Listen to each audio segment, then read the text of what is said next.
Jangkrik-jangkrik yang dibeli dulu di toko burung siang tadi, sudah pria itu masukkan ke dalam toples plastik bening dan tak lupa dia lubangi sedikit tutupnya agar binatang-binatang itu tidak mati karena kehabisan oksigen.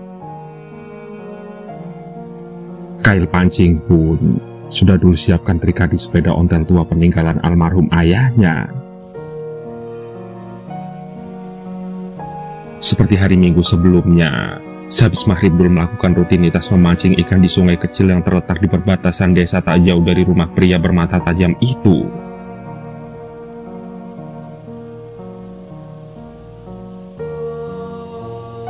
"Bu, Bapak pergi dulu ya," ujar Dul pada Asia, istrinya yang sedang menonton televisi.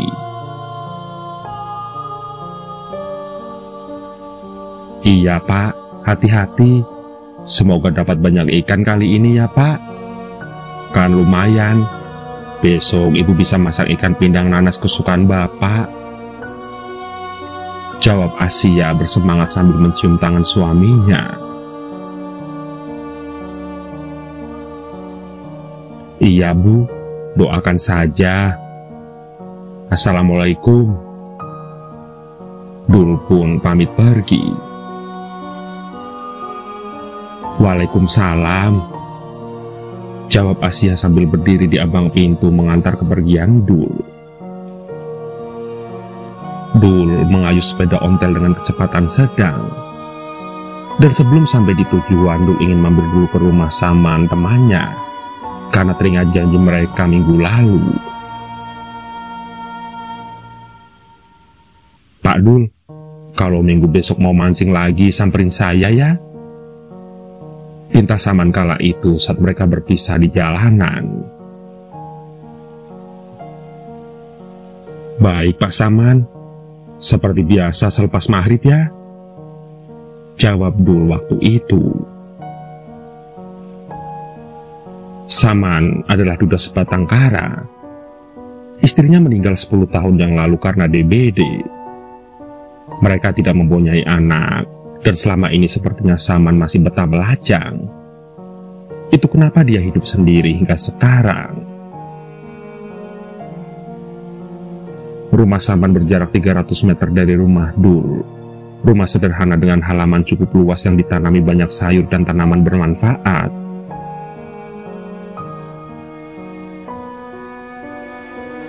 Setiba di depan rumah Saman, Dul mengerutkan dahi.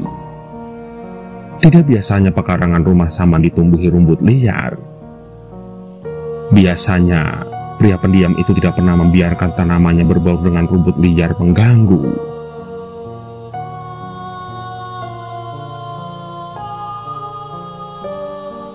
"Assalamualaikum Pak Saman," ucap Dul memberi salam tanpa turun dari sepeda.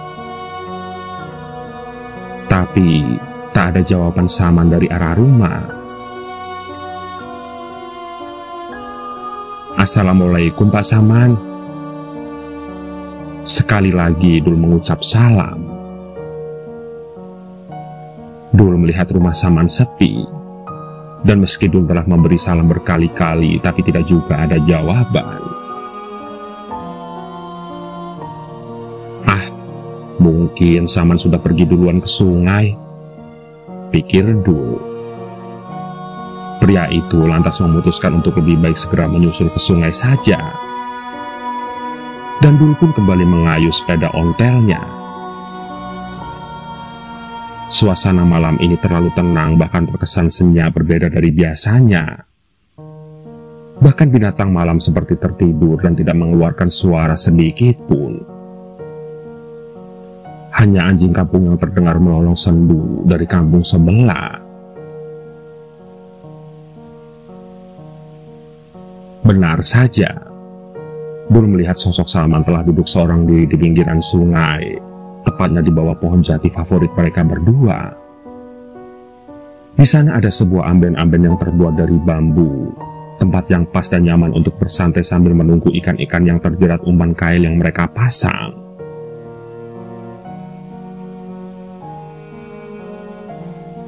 "Lah, Pak Saman sudah duluan rupanya. Tadi saya samperin Bapak ke rumah lu," sapa Dul ramah. Terlebih dahulu Dul sandarkan sepeda ontelnya di bawah pohon mangga tak jauh dari ambeng-ambeng. Lalu Dul melangkah mendekati Saman yang sama sekali tidak menjawab. Pria pendiam itu hanya membalas dengan senyuman tipis.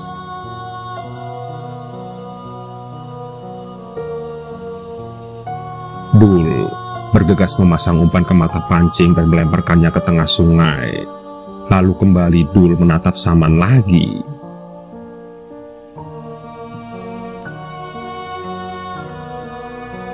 "Bagaimana ikan malam ini, Pak? Bapak sudah dapat berapa?" tanya Dul. Saman lalu menunjuk ke ember putih bekas cat tembok yang diletakkan di dekat kakinya. Dan Dul pun mengintip ke dalam ember itu.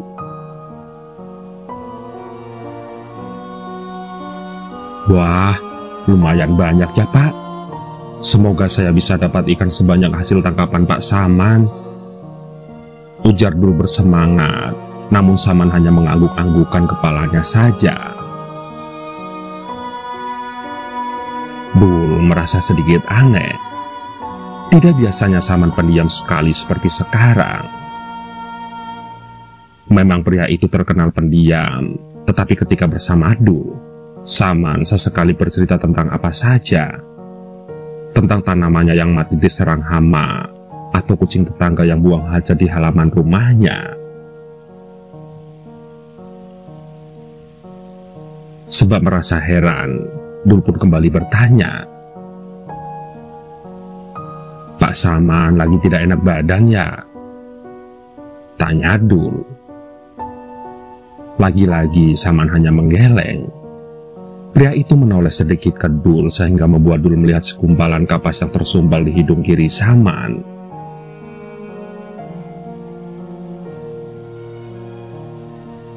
"Loh, itu hidungnya kenapa Pak Saman? Bapak mimisan?" cecar Dul diliputi rasa khawatir. Saman mengangguk. "Kapas yang tadi," jawabnya lirih sekali. "Kenapa Bapak pakai kapas? Kan di rumah Bapak ada tanaman sirih. Pakai daun sirih saja, Pak, supaya mimisannya berhenti," kata Dul panjang lebar. "Iya," jawab Saman lagi-lagi secara singkat. Walau jawaban Saman tidak memuaskan, Dul tidak berani bertanya lagi. Karena mungkin saja Saman sedang punya masalah pribadi, dan Dul tidak ingin membuat Saman semakin tidak nyaman dengan pertanyaan-pertanyaannya.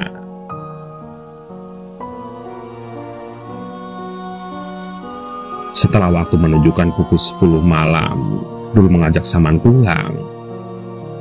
Namun Saman menolak, katanya nanti saja, karena Saman ingin masih terus memancing, dan akhirnya Dul memutuskan untuk pulang duluan. Namun, belum sempat Dul naik ke sepeda, Saman datang menghampiri. Saman menyerahkan ember berisi ikan miliknya kepada Dul. "Ambillah Pak Dul," kata Saman. "Untuk Bu Asia di rumah, Pak, untuk dimasak ikan pindang nanas," kata pria itu lagi.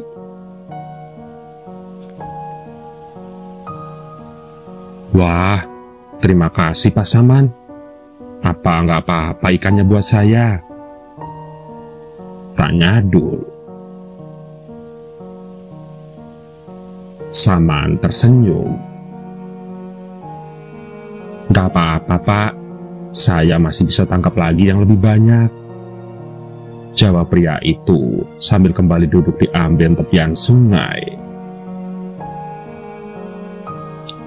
Dul mengayuh saddle sepedanya dengan riang, karena hasil pancingannya malam ini lebih banyak dari biasanya. Apalagi ditambah ikan-ikan yang diberikan oleh Saman tadi. Bukan hanya ikan pindang nanas, Tapi Dul bisa meminta Asia untuk menggoreng sebagian ikan-ikan itu untuk kedua putri mereka. "Assalamualaikum," ucap Dul memberi salam ketika sudah sampai di depan pintu. "Waalaikumsalam." Namun, yang menjawab salam kali ini ialah Rosma, putri sulungnya yang berusia 6 tahun. "Mana ibumu?" tanya Dul. "Ibu ke rumah Pak RW, Pak. Tadi dipanggil sebentar ke sana," terang Rosma. "Jam segini?" "Sejak 1 jam yang lalu, tapi ibu belum juga kembali." Dul diam saja, karena Dul tahu istrinya memang aktif di kegiatan RT maupun RW. Dul menuju dapur. Dia simpan ikan-ikan tadi ke tempat yang aman. Biar nanti Asia saja yang eksekusi ikan-ikan itu untuk diolah menjadi masakan yang nikmat. Setelah mencuci tangan dan kaki, Dul duduk di kursi makan. Lalu pria itu meraih gelas, kemudian mengisinya dengan air putih dari teko. Dul habiskan air putih itu dalam 3 kali tegukan, dan tidak lama kemudian istrinya kembali.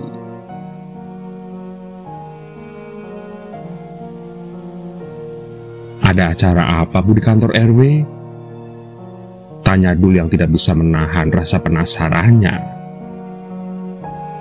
Namun, Asia tidak langsung menjawab. Wanita itu meraih gelas bekas Dul, lalu mengisinya dengan air putih, kemudian meminumnya. Asia juga duduk di kursi yang berbeda di sebelah suaminya. "Tadi Pak RW kesini, ibu diminta tolong buat bantuin acara tahlilan besok di musola, Pak," jawab Asia. "Tahlilan? Memangnya siapa yang meninggal, Bu?" tanya Dul heran.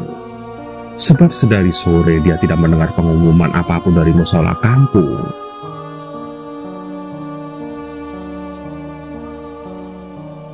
"Loh, Bapak belum tahu? Besok tahlilan hari ke-7-nya Pak Saman. Hari Senin lalu Pak Saman meninggal kecelakaan sewaktu mau pergi ke rumah adiknya di kota. Jenazahnya dibawa dan dimakamkan di sana.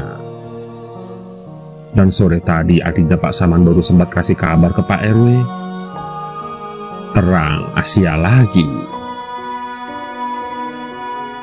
Dul tentu tidak percaya, sebab beberapa jam lalu Dul masih bertemu dengan Saman di tepian sungai. Lalu bagaimana mungkin tiba-tiba Saman dinyatakan sudah meninggal? "Jangan bercanda, Bu.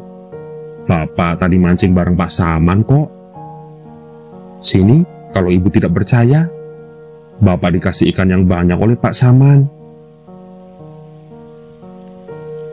Dul lalu menarik lengan Asia yang kebingungan menuju sudut dapur, kemudian membuka penutup pada ember putih pemberian dari Saman tadi. Dan alangkah terkejutnya Dul ketika melihat isi ember tersebut. Ikan-ikan yang diberikan oleh Saman telah berubah menjadi batu-batu sungai yang berukuran sebesar telapak tangan. Sontak, tiba-tiba Dul kehilangan kesadaran. Pria itu lantas pingsan dalam pelukan istrinya.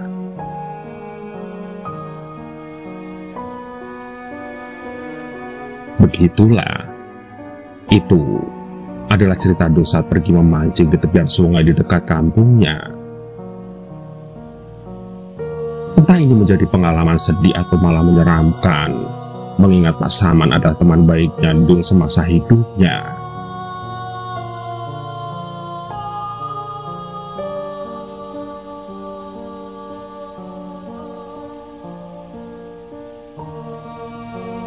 Waktu menunjukkan pukul 2 dini hari, dan Arini baru saja merebahkan diri ke tempat tidur. Beberapa menit yang lalu dia terbangun karena buang air kecil. Dan setelah menuntaskan hajatnya di kamar mandi, Arini hendak kembali melanjutkan tidur. Akan tetapi, baru saja kelopak mata Arini terpejam, terdengar jerit tangis putri bungsunya dari arah kamar yang berbeda. Bergegas, Arini bangkit dari rebah, lantas berlari ke kamar yang berada bersisian dengan kamarnya itu. Sebab belum mempunyai daun pintu, Arini mudah saja masuk ke situ.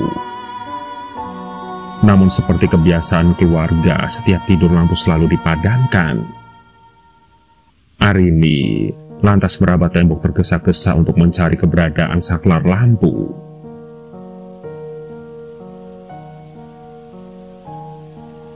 Saklar lampu berhasil Arini temukan, lalu dia nyalakan. Dan ruangan itu seketika bermandikan cahaya terang. Ya Allah, bulan! Arini terbelalak tak percaya pada apa yang dia lihat. Putri bungsunya menangis histeris di atas ranjang sembari memegang paha kanannya yang bersimbah darah. Arini mendekati putrinya itu. Mata Arini semakin terbelalak melihat luka menganga pada bagian tubuh bulan. Lantas, tatapan Arini dengan cepat menjelajah kamar tidur putrinya mencari sosok Pelangi, kakaknya Bulan. Tampak anak perempuan yang berusia 6 tahun itu duduk meringkuk pucat pasi, bersembunyi di sebelah lemari pakaian.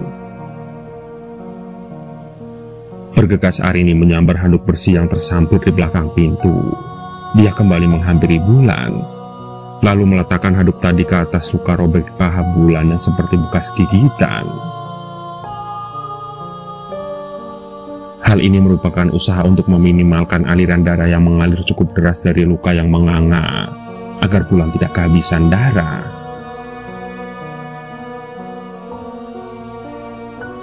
Kamu apakan adikku Pelangi? Arini berteriak ke arah Pelangi yang masih duduk mendekat kedua lutut dengan ekspresi ketakutan. Bulan, kamu gigit ya? Bukan aku, mah. Boneka yang mama beli tadi siang pelakunya. Dia yang udah gigit Bulan. Suara Pelangi tergagap mencoba membela diri. Sumpah, mah, bukan aku. Lanjut Pelangi sambil menunjukkan sikap ketakutan. Jangan bohong kamu ya. Mama nggak suka kamu bohongi mama.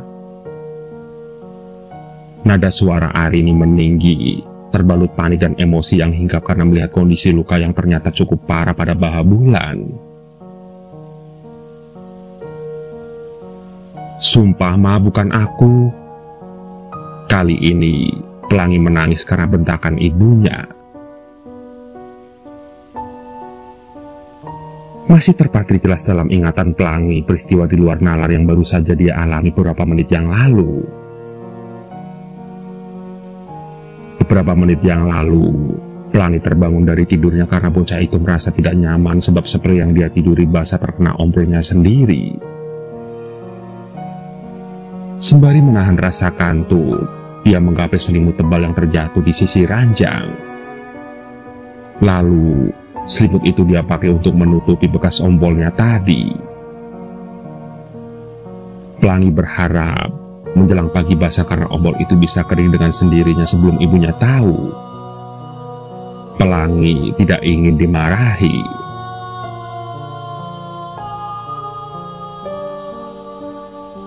Turun dari ranjang, dia pelangkah terseok-seok menuju lemari di sudut kamar.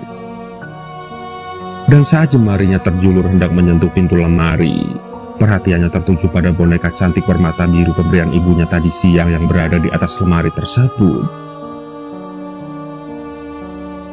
Seingat Pelangi, sebelum tidur boneka itu dia letakkan di sebelah bantalnya. Lantas, bagaimana bisa boneka itu tergeletak di sana? Siapa yang memindahkannya? Karena tidak mungkin bila boneka itu bisa pindah dengan sendirinya.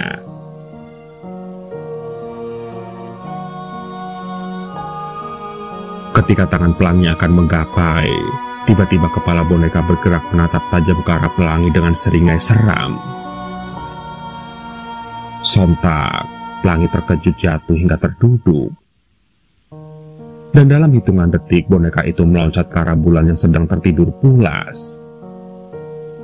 Lalu boneka itu menggigit paha kanan adik pelangi tersebut, lantas menghilang melalui jendela kamar yang tiba-tiba terbuka, menyisakan luka gigitan mengerikan dan bulan yang menangis kesakitan.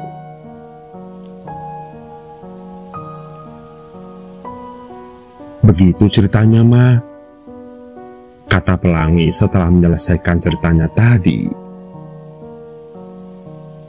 "Boneka itu yang udah gigit bulan."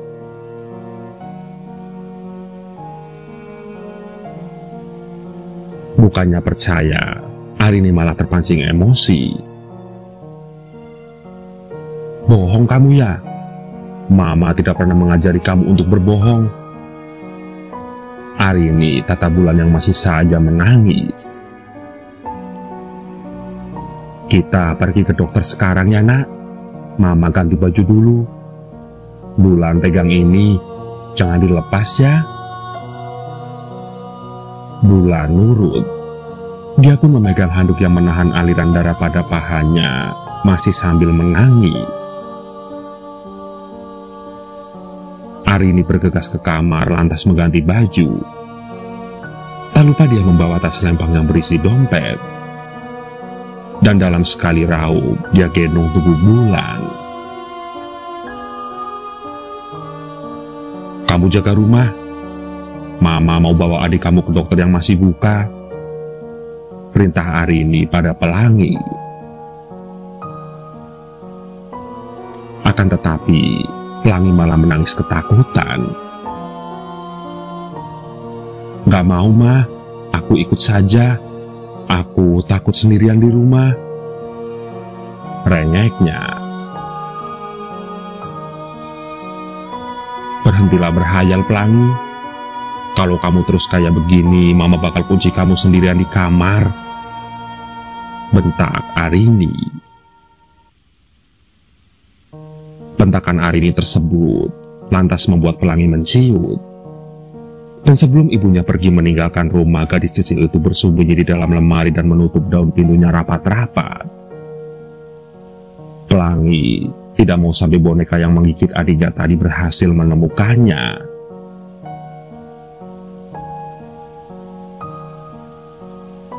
Pagi harinya Arini terbangun. Dia bangkit dari rebah sembari mengabaikan rasa pusing di kepala akibat kurang tidur memikirkan peristiwa tadi malam. Wanita itu masih tidak percaya pada pengakuan Pelangi yang biasa berkata jujur kepadanya. Ada perasaan menyesal di relung hati Arini, sebab dia sudah membentak dan meninggalkan putrinya sendirian di dalam kamar. Arini menoleh ke samping. Dilihatnya bulan masih tertidur. Untung, tadi malam dokter yang tinggal berjarak 4 rumah dari rumahnya masih terjaga. Dan setelah mendapat suntikan dan 10 jahitan pada luka di paha, akhirnya bulan tenang dan berhenti menangis.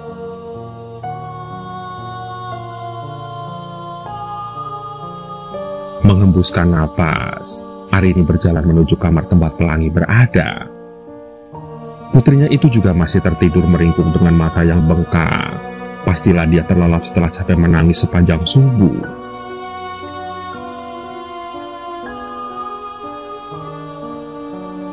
Langkah Arini berbalik ke belakang menuju sumur biasa tempat dia berwudu. Waktu masih menunjukkan pukul 5:20 waktu Indonesia Barat. Cahaya mentari masih samar, namun matanya bisa menangkap sesuatu yang terselip di antara jeruji tembok pagar rumahnya. "Ah!" Sontak, teriakan Arini terdengar hingga ke rumah sebelah di mana ibu bapaknya tinggal. Parman, ayah Arini, bergegas menghampiri Arini secara tergesa-gesa. Pria itu telah bangun pagi-pagi sekali dan sedang menghirup udara segar di halaman samping rumah. "Kenapa, Nak? Apa yang terjadi?" tanya Parman cemas ke putrinya yang berdiri mematung dengan wajah pucat pasi. Akan tetapi, Arini tidak segera menjawab. Telunjuknya mengarah pada benda mengerikan yang membuat jantungnya serasa melompat dari rongga dada. Sontak, mata Parman mengikuti arah telunjuk Arini yang mengarah ke sebuah tempat, dan di sana tampak sebuah boneka berlumuran darah di area wajah yang terselip di atas jeruji pagar pembatas.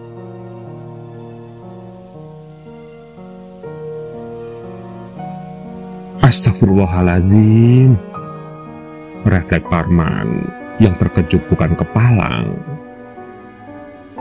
Tanpa berpikir panjang, Parman meraih boneka itu. Arini begitu ngeri. Ia pun lalu menceritakan kejadian tadi malam pada sang ayah. Tak membuang waktu lama, Parman pulang ke rumah untuk mengambil bensin dan korek api.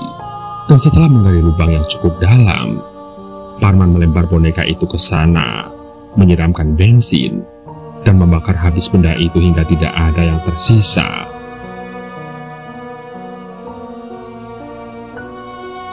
Arini lantas merasa bersalah pada Pelangi. Wanita itu akhirnya meminta maaf pada putrinya karena ternyata Pelangi tidak berbohong. Boneka mengerikan itu memang ada. Boneka yang dijadikan alat perantara untuk mencari tumbal sebuah mal ternama, di mana kemarin Arini membeli boneka itu untuk dihadiahkan pada Pelangi dan Bulan.